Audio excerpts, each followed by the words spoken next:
新北市北门街因过伫做拍字机生理的詹文鼎退休了后，因为兴趣开始收集布袋戏红仔。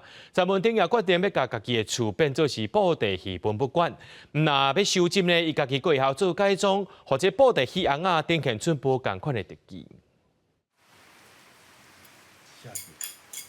会用手写字，头顶架灯盘啊，这布袋戏拢是经过詹文鼎师傅改装过红仔。才有法度展现出这个机卡。过去以卖拍字机为主的詹文鼎退休了，想起细汉时真兴布袋戏，所以开始收藏，再搁家己豆豆研究改装，变做独一无二的布袋戏红仔。较早囡仔是爱布袋戏，我一摆就甲买5000尊、1000尊啊，500尊转来安尼啦，买就等下安尼啦，等下买啊。我较早买这剩800尔，然后早就一尊30、40块咯。看电视我刷查会晓的，迄咱布袋买在从刷查。所以咱每打一尊研究，打一尊安尼，啊，跟人家不一样。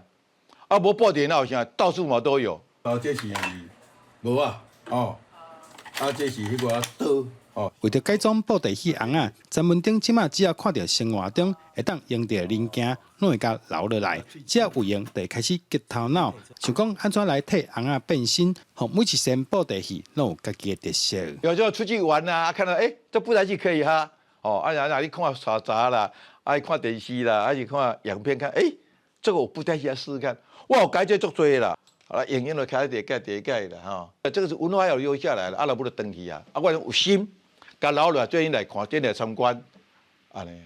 时间久来，经过伊改装的红仔数量已经900身，真侪学校拜请伊去表演。